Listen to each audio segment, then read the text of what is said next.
Hello, and welcome to a VO's Journey podcast. My name is Anthony Pica. This one right here, is all about helping the new and upcoming voiceover artists grow their business, sidestep all the crazy things that I seem to step on.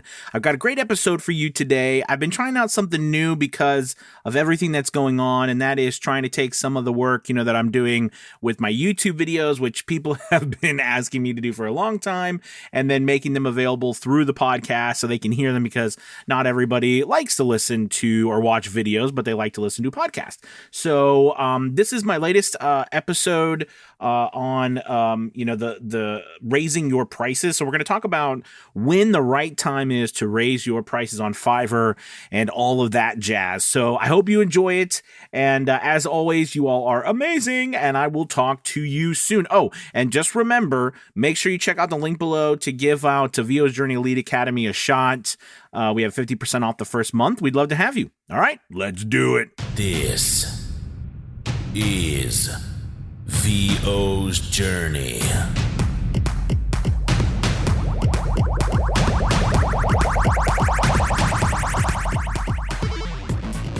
With your host, the incomparable Anthony Pica. I wanted to do a show today about when to raise your prices on Fiverr. We have a wonderful Facebook group of VO's Journey, and of course, and a wonderful academy, of VO's Journey Elite Academy, and we get a lot of questions about when do I raise my prices on Fiverr, right? When is the right time? Because the whole idea is, when you get started on a website like Fiverr, right, you're going to join primarily because you're brand new or you're trying to get work. So you might start at a lower price point, but that's not where we want to stay. We want to raise our prices steadily, all right, to get back up closer to more of an industry standard. But we use those prices in the beginning as a marketing tool in order to get us people to take a chance on us when we haven't, had any experience yet, or any reviews, or any jobs under our belt. So I wanted to take this video today and kind of talk to you about my thoughts about when you should raise your prices on Fiverr, and hopefully it will help you make that decision. So real quick, before we get started, make sure you check out the link below to VO's Journey Elite Academy. We're offering 50% off the first month for you to give us a shot.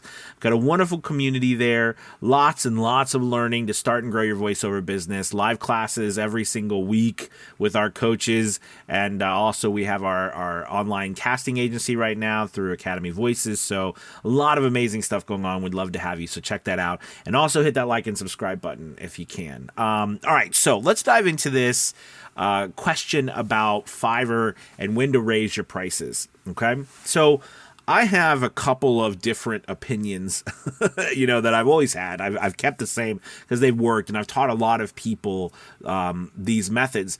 And first and foremost, just as always, no matter what, this is your business.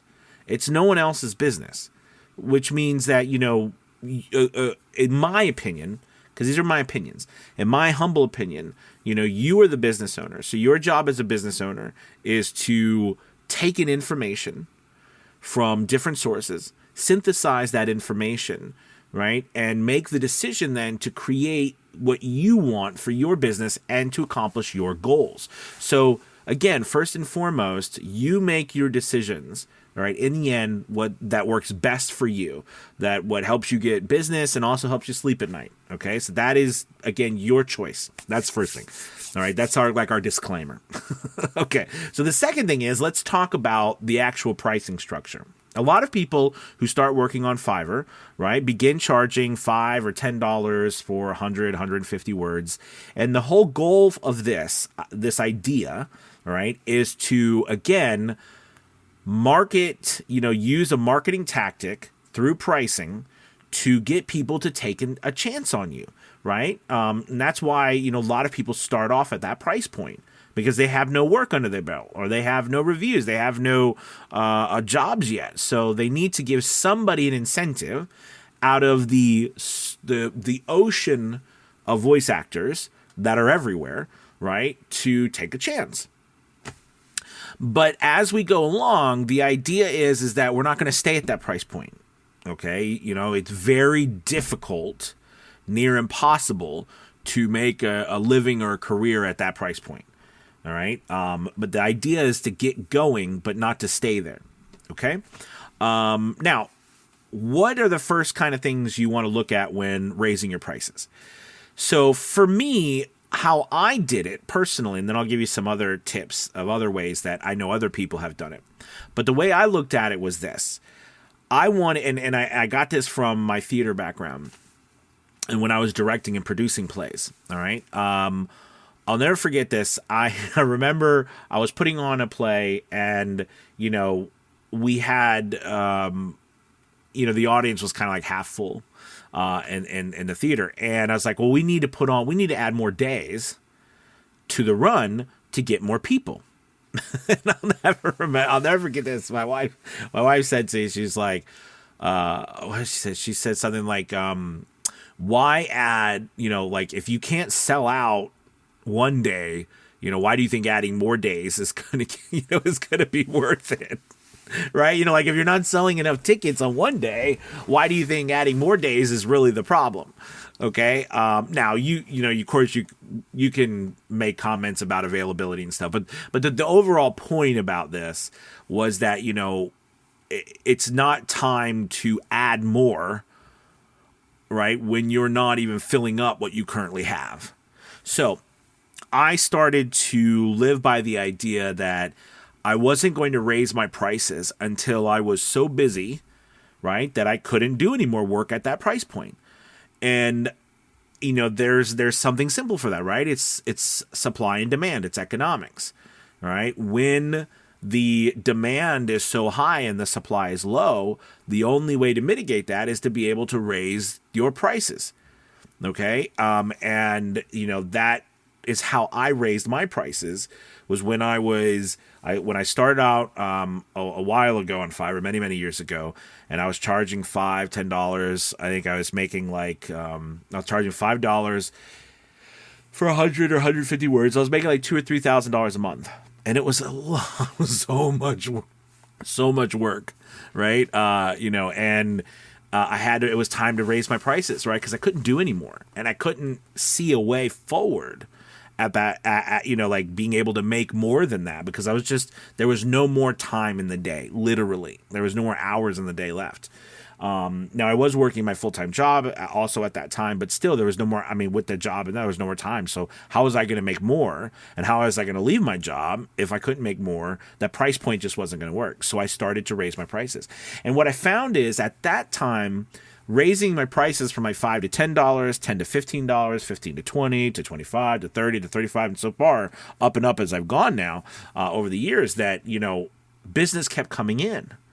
Right. And then I might get to a price point where business slowed.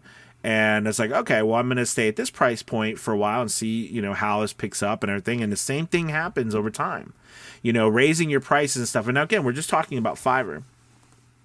But the supply and demand idea on Fiverr is very real, because there is a lot of demand, because Fiverr spends a lot of money on marketing. A lot of money, millions and millions and millions and millions and millions of dollars a month, right, on marketing. And so, that's something that I used to raise my prices. And I still use it today when I'm super busy or whatever. I raise my prices, right, to a point where, I can work with people who can work with you. Now, here's a little tip on a side note on this one. Is that I do have customers who might be at a lower price point, but they've been with me for years, right? And I've decided to kind of grandfather them in, right, to work with them continuously, at the price point that we had, because they've been such good customers. But, that's your decision as a business owner. Do you want to do you want to do something like that? So that's one way to look at when the time comes to raise your pricing. Another way is hitting milestones, right? Like, for example, becoming a level 1 seller, or a level 2 seller, or a top rated seller, or getting to 100 orders. I've seen all sorts of, different types of, methods for raising your prices and when the time is right. it really, that boils down to, and if you think about it, that still is you growing. You know what I'm saying? Or for example, maybe you got new equipment, right? Maybe you got a new microphone, you got a better studio, you've upgraded your stuff. It's not a bad time to raise your prices. Okay. But I always say that, remember, this is one of those situations where, you need to be able to bring in the work, at least my opinion. You need to be able to bring in the work. You need to be able to get the work before you're going to start raising your prices. Now, setting your price limit, again, that's up to you. You don't have to start at $5, right? I mean, to me, it's an arbitrary number, right? Because it's not where we're going, okay? It's just where we are right now to get started. But you could start at $150 if you want. I mean, it's really up to you. Right? It really is your business. And yes, Fiverr, you can charge whatever you want on Fiverr. Okay. Now I will caution you in the sense about just Fiverr, right? Because, I've used this kind of adage, when in Rome kind of idea, but the reality is the people who are coming to Fiverr, all right, mostly, now Fiverr's doing a massive job of marketing outside of that, right? And really trying to grow. And they've been doing that for years, right? Really trying to grow wider clientele and, they're not trying to shed their name Fiverr, but, they're stuck with that name. And I think they really want to go beyond that. But the point I'm trying to make to you is most of the people who are coming to Fiverr are looking for some sort of discount, right, service. So you have to take that in consideration, that when you're doing your pricing, if you go there, you're like, well, I'm not going to charge anything less than this because, that's what I'm worth and everything. And you guys know how I feel about that. I don't like to put a price tag on any of our worths, because I think everybody's worth is more than you could charge ever. All right. I do think your business, right, and your business name, right, the entity that you've created does have some value, all right, as you grow it. So, like, to me, that's what I feel when people are saying that. They're really talking about their business value, because I could never put a price on how valuable you are, about valuable, I am. It's incalculable. So I don't like to use that term, but pushing ahead with that, I do like to think that, you have to say, well, the people on Fiverr are only going to, people that are coming there are going to want to spend X, Y, Z. That's why the sweet spot on Fiverr, typically you see the super sellers. So you have like a 0, level 1, level 2, and a top rated seller. You also have Fiverr Pro, but they don't have a ranking for this. But the internal circle of sellers, who sell over, 4, 5, 600 voiceovers a month, they kind of call them super sellers. And they have their own community, right? It's just a community between voice actors. And, those are voice actors who are doing a lot of voiceovers. I mean, a lot. And I find that the sweet spot there, right, is between $10 and $20. And those are the people who are making, $20, $30, $40,000 a month. Again, it's a lot of work. However, those people have found a way, right, to, they have a work day, they put it in. I know a lot of them have assistants, right, who help them. But a lot of them just, they log on, they do their thing during working hours, and then during off hours, they turn off their phone and they don't take any messages, so they have a life, and then they get back the next day and do it, and they found a way to make that work for them, right? But a lot of us aren't going to get to that super seller status. We still can get to a nice selling status on Fiverr, but the point I'm trying to make to you is that that's a sweet spot I found on Fiverr.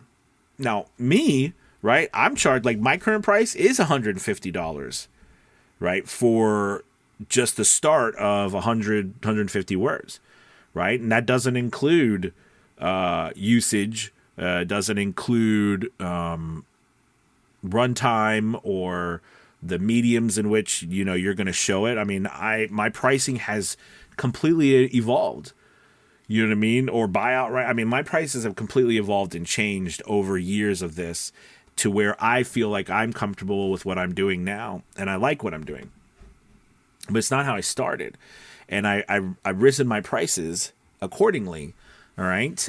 So, again, you don't have to end where you start, for one. And two, I've always grown my work or I've always raised my prices when I was too busy to handle all the work, right? That was when I was timed, or I decided, or I made another decision that I was going to charge XYZ, right? Because that's what I was doing right now. Now, I will say this, and this is a challenge that I've run into, and quite honestly, it's a valid argument. It is difficult because I learned this lesson. I was many years ago when I first started. I had received a email from someone looking to do wanting a voiceover, and they did not tell me anything other than they were looking for a price for a voiceover. So, and they gave me the script. Well, I was on Fiverr, and I was charging $5 at the time or whatever for 100 words, 150 words. But I was like, well, I'm not on Fiverr, so I'm going to go to the GVAA rate guide, right? And I'm going to quote them from what the rate guide says because I'm not on Fiverr. And I'll never forget, they came back and they were like, oh, it's such a mean email, because they were so mad. They're like, you're such a hypocrite. You're charging XYZ on this place. And, so they had apparently found me on Fiverr and then found me off of Fiverr and emailed me because they didn't want to pay for extra, they didn't want to work on Fiverr. They wanted to work through other means. And I learned the lesson at that point, that whatever I charge one place, I better charge it everywhere. Okay, unless I was on a platform that forced me to charge something else. Does that make sense? Because a place like for example, the Voice Realm, they have a set fee that you have to they charge no matter what. Same with Voquent, same with a lot of these other places. They have their own fee structure that you're on there. You deal with their fee structure. But I learned that, so it led down a path where I realized that I did become, for a period of time, over reliant upon websites like Fiverr. Okay, because I realized that I didn't feel comfortable marketing my services at that price point. You know what I mean? And that was and that was a challenge that I ran into. But again, I over time I realized, again, we are growing and we're starting a business from scratch. We're trying to get people to notice us, to give us a chance. So, I never forget my grandfather when he opened a lot of businesses. And he's from that Great Depression era, and he just knew how to do it right. I mean, he would open a business, and what he would do for the first few months is he would just give away stuff. Like he would give away stuff, or he'd give steep discounts to get people interested in what he was doing, liking the quality of the product that he had, and also, right, gaining trust, building goodwill. And he would do that, and it worked every single time, right? I mean, it worked every single time. And he never had a problem changing his prices back or moving them back to where they needed to be. But the idea was starting out, you've got to give people incentive, but it's not where you want to stay. Okay. So remember that. I don't think we often talk about that with our pricing, especially on Fiverr, is where we start is not where we want to stay. Okay, so that's an important point.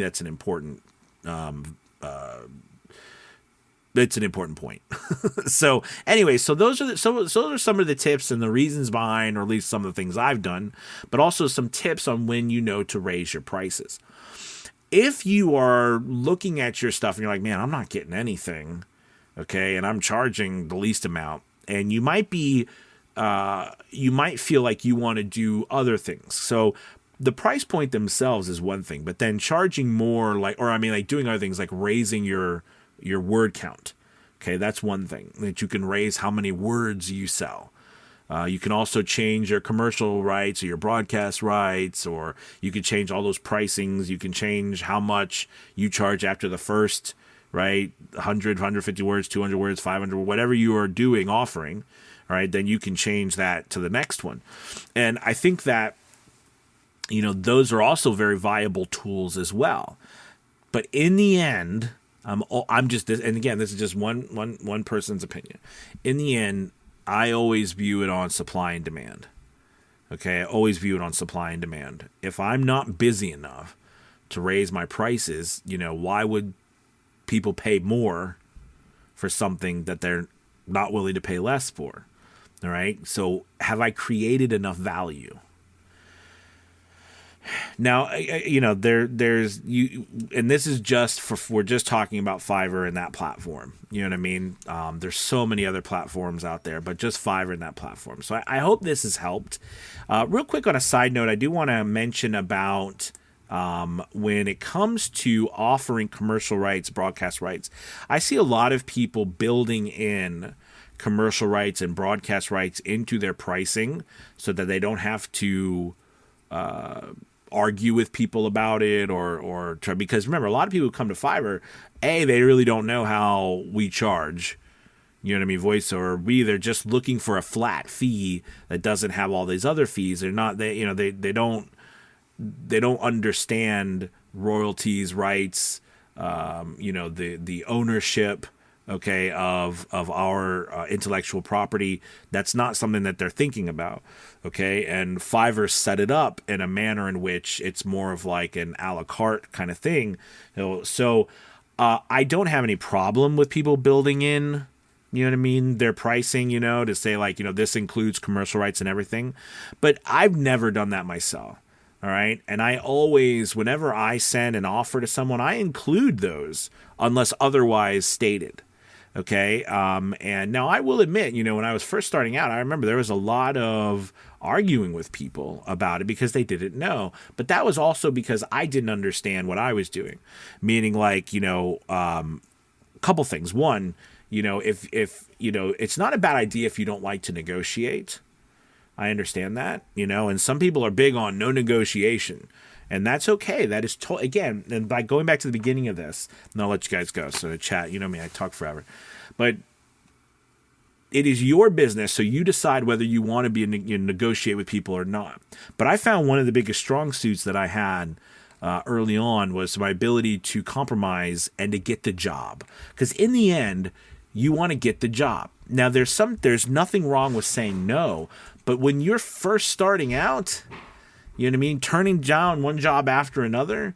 Now, of course, there's always outrageous things that you want to turn down. But I'm talking about in reason. Okay, over $5 or $10, is it really worth you not getting that review and that experience? Like, again, people always ask me, should I accept this job? You know what I mean? And if it's not completely outrageous, all right, then I'm like, are you doing anything right now? And I'm normally talking about new or upcoming people, right, who are questioning what they're, what should they do and what they shouldn't do. I'm like, do you have a job? Have you gotten a job? Is there a bunch of jobs in your queue? Are you, do you have jobs down the road? Like, if you're not doing anything, why not take the job? Because they're going to give the job to someone else. Why not you? So I know there's a lot of different opinions about these things, but those have just been my opinions, about, the whole idea here is for you to bring in work. All right. And again, where you start right now is not where you end. All right. Where we're starting with our pricing right now is not where we're going. So these are just some thoughts about when you raise your prices, how some of the price structure on Fiverr for me works, at least, and what I've taught a lot of people. But again, in the end, any of these methods, it really, again, boils down to what do you like? What do you feel comfortable with? You know what I mean? And, what is best for you in your business? Only you can answer that. All right. So listen, thank you so much for listening to me ramble on about pricing structure. But like I said in the beginning, I saw a lot of people in the Facebook group asking about it and everything. And I thought I would, just put out a video about pricing and see if I could help. So thank you guys so much for watching. Make sure, you check out that link to VO's Journey Elite Academy where, we of course, we teach you about Fiverr, but we teach about all sorts of things, and also direct marketing. I mean, I think that's a big part of what I've started to fall in love with because I realized over the years, Fiverr is a great place to start. But remember, we're helping Fiverr build their business, and they're paying us to help them, right? Well, that's cool because I like getting that money, but at the same time, I want to use that money to build my own business, right? And on the back end. So, we help you with that as well. So anyways, thank you guys so much. All right. And I will talk to you soon. Goodbye. Goodbye.